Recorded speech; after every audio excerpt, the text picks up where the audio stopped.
Speaking of great stories, we got a bunch of top fives tonight in the UFO report. Here comes our resident Timbit, little Timmy Seanor. Nobody's gonna know. They're gonna know.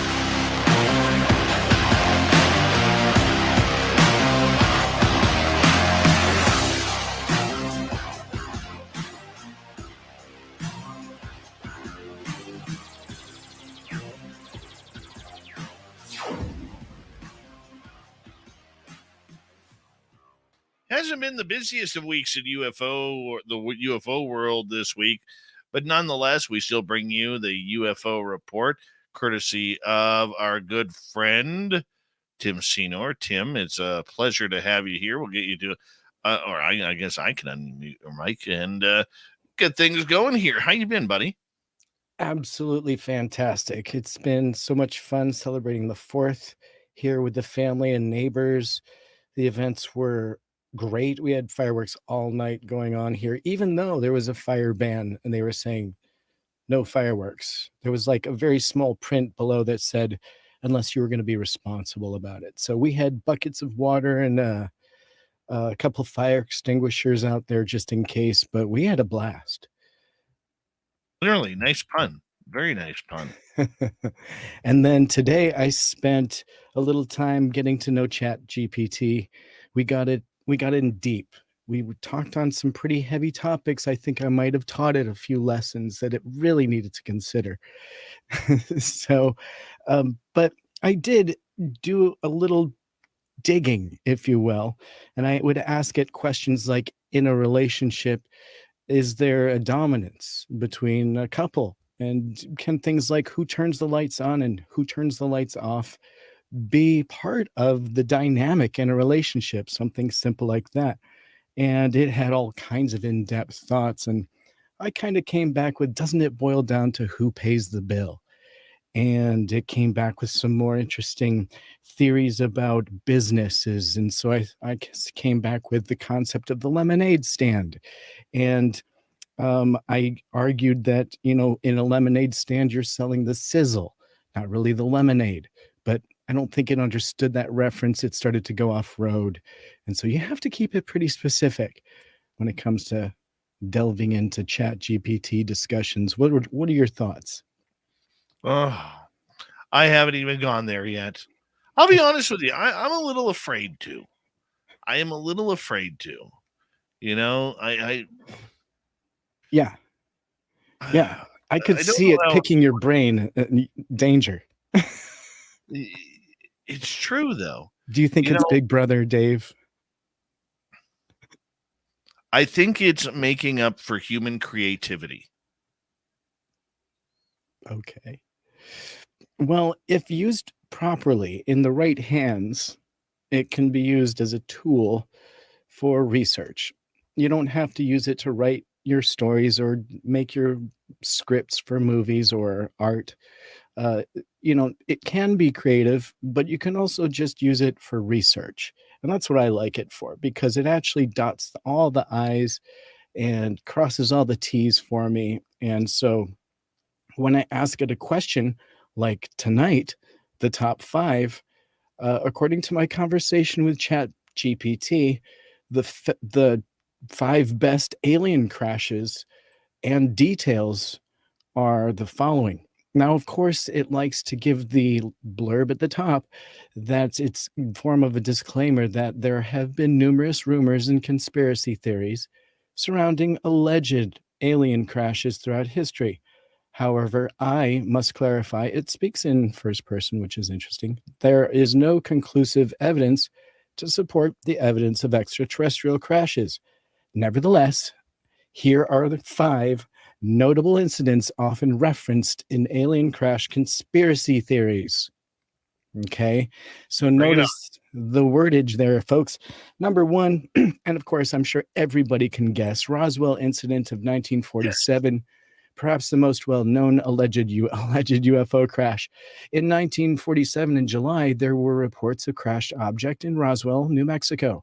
The U.S. military initially stated it was a flying disc, quote unquote, but later retracted the statement, claiming it was a weather balloon. This incident sparked decades of speculation and conspiracy theories regarding potential alien involvement. Dave, I love the wordage that we're getting, but could you guess what number 2 is? Because, you are kind of one of those guys. I love to throw stuff at you. What's number 2? You like this one, by the way. On Alien crashes. So I am going to say Rendlesham Forest, even though it wasn't a crash. that's a tasty choice. Number 2 was Kecksburg. And I know you love this one because we even talked about this before. We love the shape of it, and so many people have such a history and an involvement with it. 1965, in December, numerous witnesses reported seeing a bright object streak across the sky and crash in Kecksburg, Pennsylvania. The object was described as an acorn-shaped and similar to a bell. Officially, it was explained as a meteor, but conspiracy theories often claim it was an extraterrestrial spacecraft. Dave, of course, those conspiracy theorists. Damn aliens. Damn aliens, they get you every time. That's right. Now, number 3 is one up in your neck of the woods. A little bit of a giveaway. Can you guess? Falcon Lake. Oh. Go ahead and give me another guess, because it's not that. What's your second? Bingo. Shag Harbor, 1967 in October. Witnesses in Shag Harbor, Nova Scotia, Canada, reported an object crashing into the water. Several people saw lights in the sky, followed by a loud noise. Canadian military forces conducted searches, but no official explanation was ever provided. And so many believe it may be an unidentified flying object crash. Dave, I think it could have been. I'm going to correct your English on there. Oh, it's not Nova Scotia, Canada. It's Nova Scotia. Just Nova Scotia. I was just reading what. I apologize. It's a pet peeve. That's fine. Let's discern that. That is officially a correction. Shag Harbor, Nova Scotia. It's like if I sit there and say Brooklyn, New York, United States of America. I'm fine with that. But that's me. It's very specific. Because then you can spin the globe and be like, oh, Canada and then Nova Scotia. It's kind of like, no, I get it. I'm not going to argue. It's your country. You do your thing. So number 3, this is a good one. He's grumping right now, you guys. He's saying Canadian things under his breath. Things like, what is it? Cheese on toast? What is that stuff? Cheese on toast? You don't put cheese on toast? Well, what is that? You have a special name for it. It's something French. Cheese toast? No. Anyways, there's a name for it. I can't believe you're not saying it right now. But back to UFOs. Something Poutine? Canadian. Are you talking cheese Poutine. French fries? Poutine. That's it. That's what I was trying to do. Cheese on French fries. It's a beautiful thing. It's just so Canadian. Number 4 happened in 1996 in Brazil. So Varginha, Brazil, 1996. In January, rumors spread of alleged UFO crash, and it was reported that multiple extraterrestrial beings were captured alive by Brazilian military personnel. And although official investigations dismissed these claims, it remains a popular subject among UFO enthusiasts. That's pretty good for number 4. I kind of agree. That's a good crash. That is a good crash story. And, recently James Fox digging up all kinds of pretty good witnesses. Did you get a chance to see the film yet? I haven't found it up here yet. That's such a drag. You guys really need to get caught up, because that is just such fantastic work. So compelling. And it makes you really want James to dig in deeper and get that next, because there's kind of hints that there's this other piece of evidence that he's aware of, but he just can't get his hands on it. And so it kind of leaves you wanting that extra bit of evidence at the end. And that's not a giveaway. He's come out in public and said that there may be something tangible still within that UFO case. So I think that's an excellent number 4. But number 5 kind of surprised me. It's it's a crash, all right, and it happened in the United States. Do you want to guess what Chat GPT considers the 5th most credible, with the best details available out there? So the one in the Appalachians? Okay. Zoom out. With the robot? No, this is a crash. This is just a crash story. I'll circle in a little closer. How about in 1897? This is an old one. It's in Texas. 1897 in Texas. Good job. The Aurora incident is an early alleged UFO crash said to have occurred in April 1897 in Aurora, Texas, USA, just in case you weren't sure. According to accounts, a UFO struck a windmill, causing wreckage and death of the pilot. However, skeptics argue that this incident might have been a newspaper fabrication or misinterpretation. It's important to remember that all of these incidents, 1 through 5, are highly controversial and lack concrete evidence. They continue to be subjects of debate and speculation in the realm of ufology. I think that's great. It did a good job. I asked a couple other questions. Do you want to dig into some of them now? I've got enough for the whole night. Well, I know you do, because you're very excited. We got 4 minutes left. Which one do you think was left off that list? That's a fair question, because there are a couple, I like Rendlesham. Now, you mentioned that it wasn't really a crash, but it was a downed craft that was kind of up close and personal. What about you? Let me think for a minute. Oh, no, I asked you first. Oh, boy, that's tough. Geez, I'm not such a good history guy. As you know, I'm out in a different realm of this topic, but let's think. Oh, geez. Oh, I would sit there and say, if I had a say in any of this, I would say that I don't think enough crash sites have been released. There's speculations, but I don't think enough crash sites have been released in order to go. I would say San Augustine, because everybody talks Roswell. Nobody talks San Augustine. And Stanton Friedman was very, very much in tune that there was a craft that happened in San Augustine with Roswell on the same day. So yeah, that would be my choice. What about a more modern day?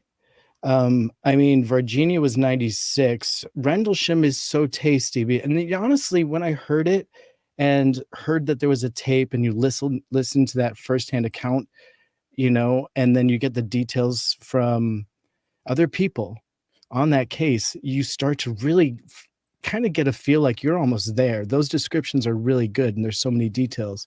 Now, there was supposed to be a film that came out, and I know that there was some issues because some of the people that came forward were coming out, with misinformation, unfortunately, just to get themselves in the spotlight on that topic. But I still feel like that was such a good one. It felt up close and personal, not really a crash, but a downed craft.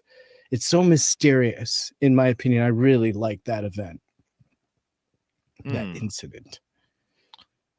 What about Michigan? Wasn't there a Michigan UFO? Was that a crash? I think. I don't know. Because I feel like that was I do know one that there was in Manitoba that nobody knows about, apparently. Around when? 1950s. Ooh. What about recent? You got anything recent that we could point to and be like, as a good one? Yeah. Modern day crashes are tough.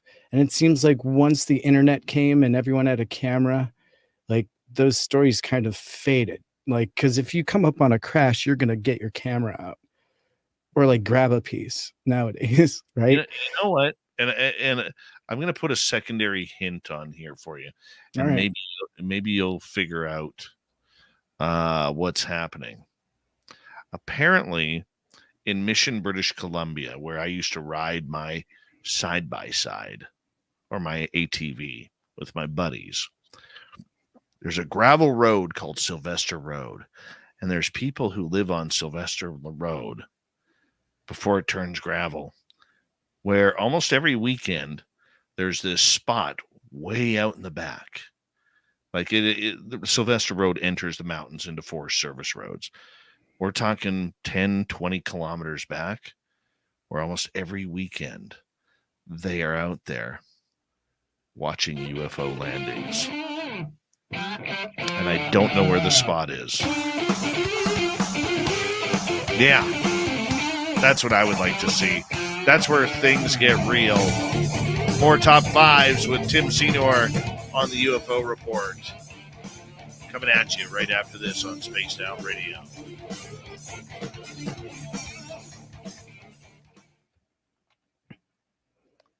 Apparently, they sit on lawn chairs. There's like 4 or 5 of them. They sit on lawn chairs, no fire, everything's silent, and they watch the craft come down, and they watch the beings get out. And apparently, this happens quite frequently in this area.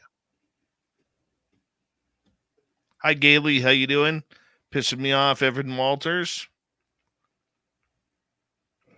You know, I guess modern day, we're getting like play-by-play crash potential with Galileo Project or Skinwalker Ranch, if you want to consider that potential craft. Who knows what's down there? Anything could be down there. We don't know. Modern day crash recoveries. Mm-hmm. All I'm saying is it'd be a good road trip, Tim. It would be. We should go to Mission. Let's hit up Mission real quick. Starfish, how you doing? Yeah, I want to get my ATV ready for that one, though. We definitely need my side-by-side. Actually, no, we could take the logging roads in, but we'd have to do some research into that because I don't know where the spot is. I just know that I've met someone who used to do that, but I haven't talked to that person in like 10 years. Hey, Rob G, need you to get a hold of me if you don't mind. Starfish Troopers, how you doing?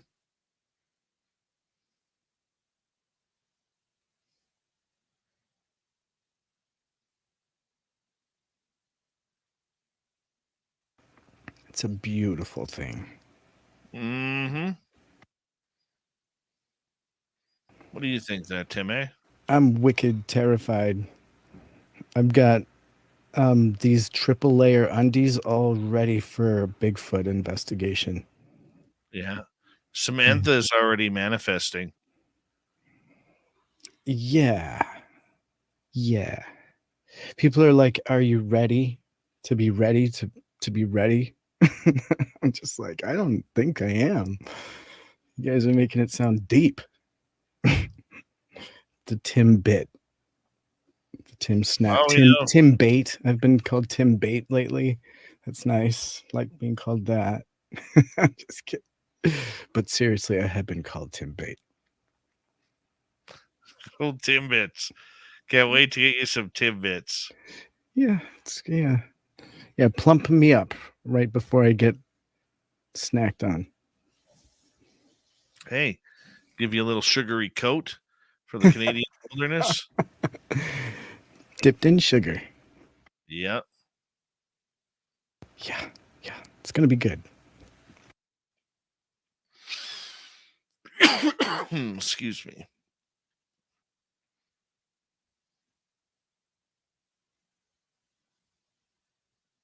We got like 2 minutes, dude. Oh, okay, sweet. What else you got going on? Oh, not much. Not much. Just kind of getting ready for you to arrive. Yeah. Yeah. You and Merle. Yeah. Oh, look at that. Little Fylth is trying to go to bed. Yeah, that's why he's dirty. Text me, Fylth. Darn it. Or read your texts. I sent you. We got 1 minute.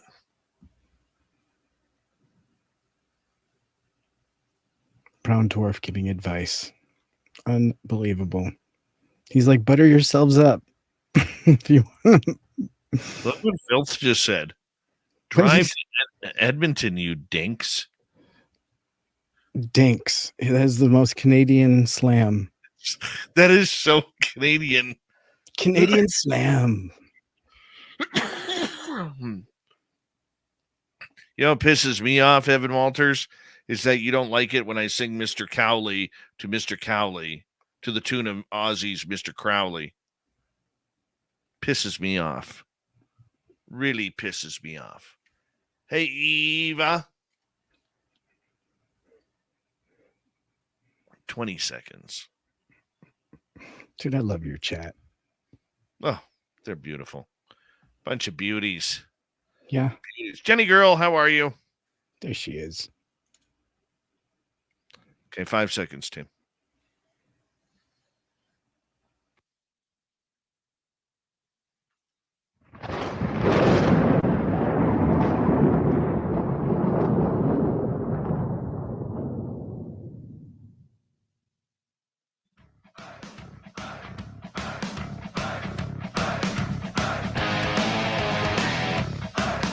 Final half hour of Spaced Out Radio is now underway. We do some UFO top fives with little Timmy Seanor. Reminder to all of you that if you've missed most of this show at all, what you want to do is check out our free archives by going to youtube.com/Spaced Out Radio. Do old Davey the favor, hit that subscribe button. Our website, spacedoutradio.com. We have a plethora of features for you. Rock out to Bumblefoot, read the Newswire, check out our swag. Follow us on Twitter at Spaced Out Radio, Instagram at Spaced Out Radio Show, and on TikTok at Spaced Out Radio. Tim Seanor is here for the UFO report, hanging on out with us. What's our next top five, buddy? Well, we may not always agree, but me and Chat GPT got down and talked extensively about what the 5 best cases for alien abduction could be. Now, you might not like my grammar there because I try to mix it up and confuse the Chat GPT when I get in there with mixing words up and using past tense sometimes and maybe not referring to myself as me, but it still just gives me the same very kind of generic and regurgitated answers you would get from an encyclopedia that tries not to make any rash decisions. So the next one here is, what are the best 5 cases for alien abduction? And similar to alleged alien crashes, claims of alien abductions remain highly controversial, and there's no scientific evidence to support the existence of such events. However, the following cases have gathered attention and discussed within the sphere of ufology. So, number 1, for a case of alien abduction, Dave, if you don't know this case, you probably haven't read any books on this topic. Number 1. It's going to be either Betty and Barney Hill or Stop Travis. right there. Number 1, Betty and Barney Hill, 1961. Perhaps the most famous claimed alien abduction case. Betty and Barney Hill reported an incident in September of 1961, and they claimed to have been taken aboard a spacecraft. And so while they were on this craft, they underwent medical examinations by beings they described as non-human. Hypnosis was later used to retrieve memories of the event, making it a prominent case in abduction lore. And there's not much more you can add to that. It's definitely, in my opinion, one of the most impactful cases, just because when you listen to some of those regression tapes from Barney in particular, super impactful and scary, really, to listen. Like, there are some parts that I really don't even like listening to because he sounds just so petrified. So I absolutely agree with number one being the best case for abduction. What are your thoughts, D? I think that's a great, I can't Yeah, speak. yeah, A great one to, because look, there was so much that happened with Betty and Barney Hill. Okay. Never mind the political times of an interracial couple, but the fact that they were both having experiences of and the evidence that came out with their clothing, radiation on their bodies, binary downloads, solar system downloads on constellations we hadn't even found yet, and they were giving these downloads of this. I mean, it really is the best one so far. So far. I mean, it's not overhyped. Like, no offense to Travis Walton, who will probably be number 2 on this list. Okay, but it's not as overhyped as Travis has been. I'm surprised there's never been a movie made of Betty and Barney Hill, because there it has. is. What's that? There has been more than one movie like about Betty and Barney Hill. But okay, I'm not saying documentaries. Well, they made that one. There was a really good one. They reenacted it. Then I don't know. Oh I yeah, would like to see I an wish you'd been actual there. Hollywood script movie made on that. Not a not Like a a Fire in the Sky. like a Fire in the Sky. Yeah, Gotcha. that's Yeah. what I would like to see. And Well, I'm surprised hey, it happened. maybe or ex-President Obama will do that. I've heard in the winds that he's on top of that case right now and interested. Well, we'll Just, see. just the rumor. Number We two is very hauntingly close, and you kind of said it, but I think it's kind of obvious. 1975, forestry worker Travis Walton allegedly disappeared for several days after encountering a UFO while working in Arizona's Apache Sitgreaves National Forest. Now, Walton claimed to have been taken aboard the craft and subjected to examinations, and his story gained attention and was adapted into the film Fire in the Sky. And I must say, him still being available to the public, willing to talk on it, willing to take the examinations, he came back with stubble. All of his friends corroborate. I mean, there's so much to that story that you just kind of have to. I mean, it's hard to pick apart, is my point. And the fact that he's so willing to come and talk to people at events and answer questions on it, make himself available, I feel like lends him to be even more credible. I've never met him, but I've heard he's incredibly easy to talk to about it. I've met him once. He is very incredible. He's very soft spoken. A lot of times at conferences, you can find him off in a corner somewhere playing guitar and singing. And you know what? He's just a nice guy. He really is. Well, he's a And cowboy too, isn't he? yes, Yeah. you know, so I have no problem with it. No problem with that. Let's go over to number 3. Can you guess whose story we might be at for number 3? I'm going to say the Andreasen affair. Man, you are good with that. But no, Whitley Strieber's coming in at number 3 at That makes 1985. that Pretty makes sense. impactful dude. Strieber's also a best-selling author who wrote about his purported abduction experiences in the book Communion. And so Strieber's claims centered around reoccurring episodes of beings visiting by episodes of being visited rather by unknown beings in his home and undergoing various procedures. So his accounts further popularized the concept of the Greys, the typical alien depiction. And as we know, the cover of his book, Communion, also triggered a lot of people to have memories or thoughts on this topic and introduced a lot of people into potentially this topic and looking into ufology. Dave, what are your With thoughts? Streamer's book Communion is the only book I've never finished. It is still sitting in a box down below in my basement, and I will never finish it. I'm scared to finish that book. And I have not opened that book since 1999, and I don't know if I ever will. So, I mean, it's been 24 years. Maybe I should, maybe I shouldn't.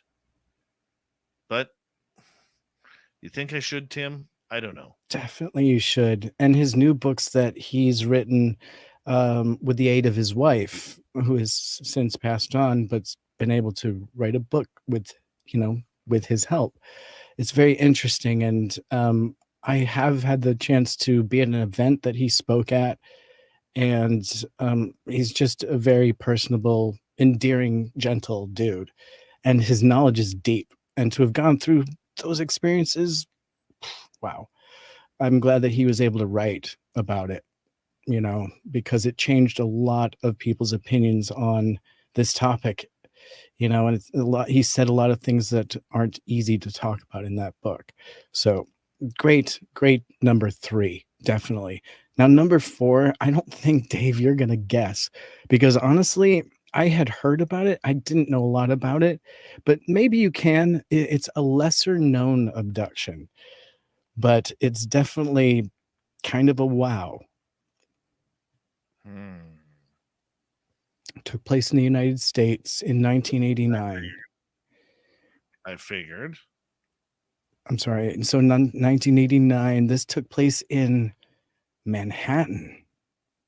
The Manhattan abduction of Linda Corteil. I've And never heard. so so I had kind of heard of this one, so it coming from New York. So in November of 1989, Linda Corteil, reportedly using an alias, claimed she was abducted from her Manhattan apartment and transported through her window into an alien craft via a beam of light.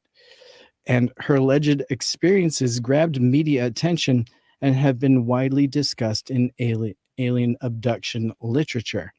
Now, this was also actually corroborated by somebody that was driving on the bridge that overlooked this particular Manhattan high-rise apartment building. And this witness and his driver both saw this abduction taking place, but weren't able to come out and corroborate it because they weren't supposed to be in New York. Now, people that are more familiar with this case, it may trigger a little more memories on it for them, but it's really interesting that this person eventually did come out and explain that, yes, he saw this take place and he was able to corroborate what took place, because that was a big claim for somebody to be abducted out of a high-rise apartment in a busy city. Can you imagine that? I've heard of this happening, before, of people being in high rises and all of a sudden they vanish or they have craft hovering outside their windows. Charles Lamoureux, a ufologist out of Vancouver, Vancouver, Canada, just so you know where we're talking about. Okay. He's actually filmed UFOs hovering beside high rise towers. So it's, in my point, it's a little bit interesting to see how this may play out. It doesn't surprise me. It doesn't surprise me how that's working.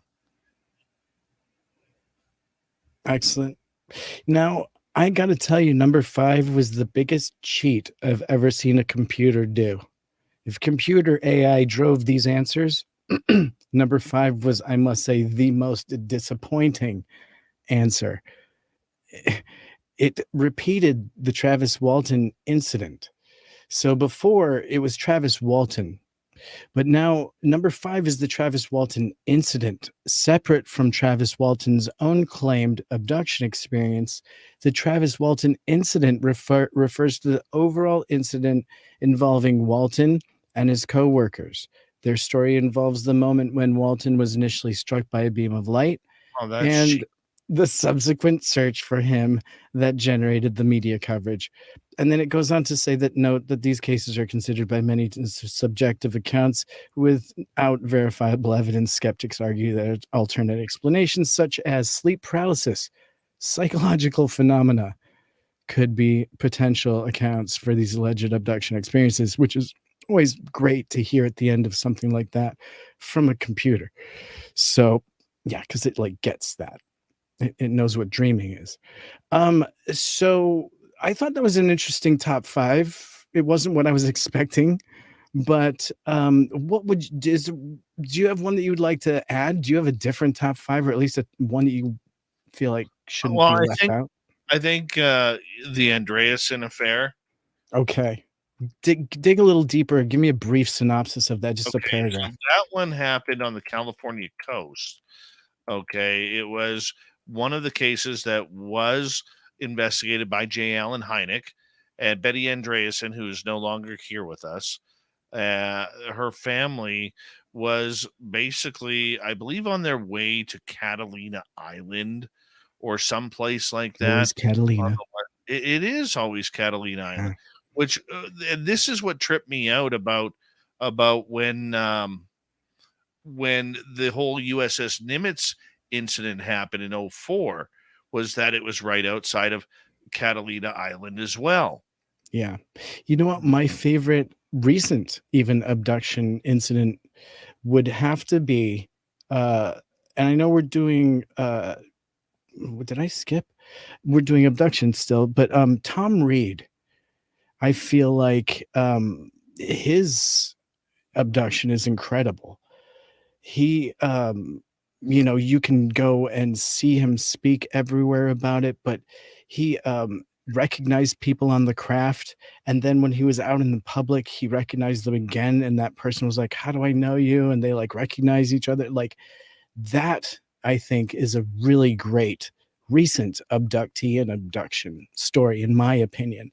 There's been TV shows about it, they should do a movie about it, but, I think it was on, well, I don't wanna guess the show because I think I'll guess it wrong right now, but there were a couple of shows on where it was really well covered. Are you familiar with his case? Yeah, a little bit. I saw Tom speak in Denver with you, Yeah, right? And the sad part about Tom is there's a lot of people who believe that he has misrepresented his own case. Now, I'm not here to say whether he has or hasn't, but it's just one of those things where I'm very curious about it. That's for sure. sure, and you're Very, always gonna get those people that come out and wanna discredit any abductee. That's gonna happen, of course. absolutely, Yeah, that's absolutely. the I dark mean, side. there is the Calvin Parker incident, Oh, yeah. in Pascagoula. How did the computer forget that? AI. That's your number Yeah, 5 at least. Good you call. know, there is who's is it not Jeffrey Mishlove? The Devil's Den. Oh, right. Yeah, the Devil's Den account is great. What a great book and what a great account, and how creepy to be out camping in, Moab? Was it? Yeah, Yeah, out in the desert and just see craft and creatures running at you. Yikes. Terry Lovelace. Terry, You yeah. know, nothing against Terry. The only thing that I get concerned with is that his story he's always adding to his story. To me, as an experiencer, that's a little bit of a red flag. Okay, when you have one incident, but you're still adding to that incident. More details. Yeah. Yeah, like, "Oh, but there's That's more." Yeah, that's rough. this isn't an infomercial. It's a series of books, Dave. Yeah. Well, here's another set of 5 because I wasn't done asking questions. I wanted to know more. And so I asked Chat GPT to talk to me about UFO cover-ups and give me the top 5. And we're just going to hit them super quick. So, Sure. of course, the top 5 super psyop Majestic 12. The Majestic 12 longstanding conspiracy theory suggesting the existence of secret committee created by the US President Truman to manage and then cover up the information related to UFOs. We've all heard that one. And number 2, and they're calling this a cover up, which is beautiful, coming right out and saying it. Number 2, Project Blue Book. That would have been my personal number 1, but number 2 makes sense, that the Air Force program established in 1952 to assess the nature and potential threat of UFOs would be a solid number 2. Now, number 3, they're calling this a cover up. Rendlesham Forest cover up. 1980, multiple U.S. Air Force personnel stationed at RAF reported encounters of unidentified lights and a triangular-shaped craft.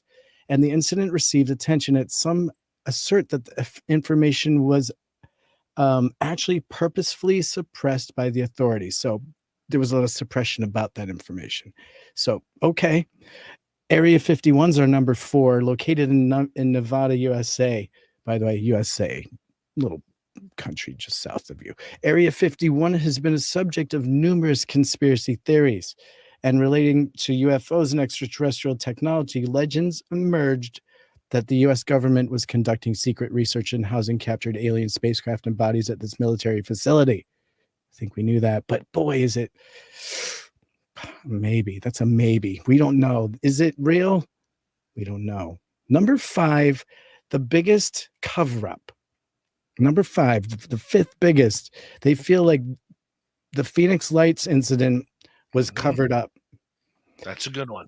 1997, thousands of people in Arizona reported witnessing a series of massive stationary lights in the sky, and the event became popularly known as the Phoenix Lights.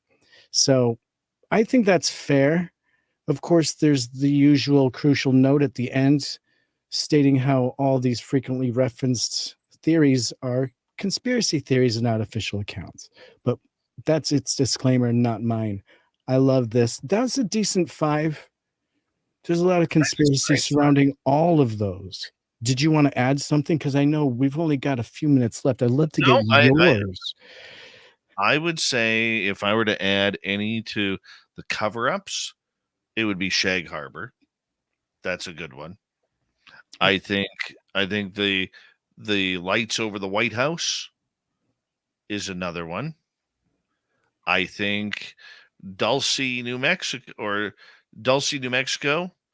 and Dugway Proving Grounds in Utah. There's other ones right there. You know, nobody talks Kenneth Arnold and the strangeness of that one when, you know, a B-25, when they were allegedly hauling material from that dripped off these craft, that the B-25 crashed into, I think, Mount Rainier or something like that, or close to it. I mean, you know, there's all of these little interesting nuances that just seem to get you so far, and then the path just ends. Battle of LA. There's another one.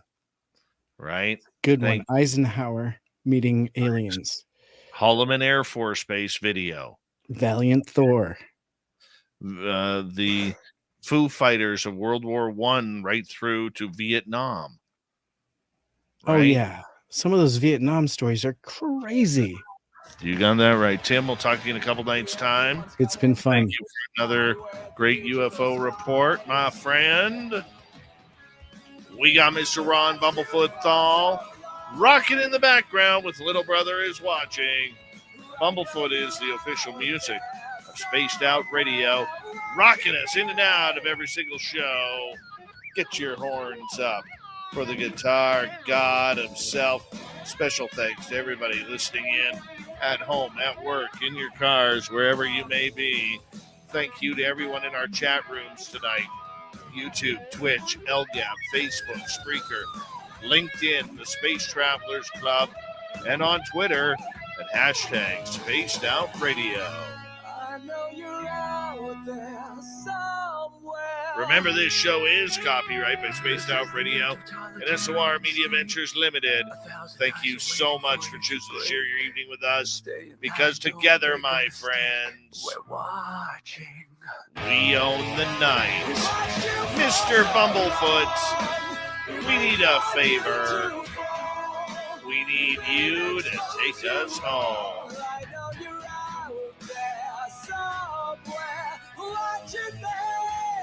Yes, the Woo train has docked for the night. But soon, my friends, we shall ride again. Your seats are always available. Your tickets never expire. And if you want to bring a friend, we got room for them too. Good night.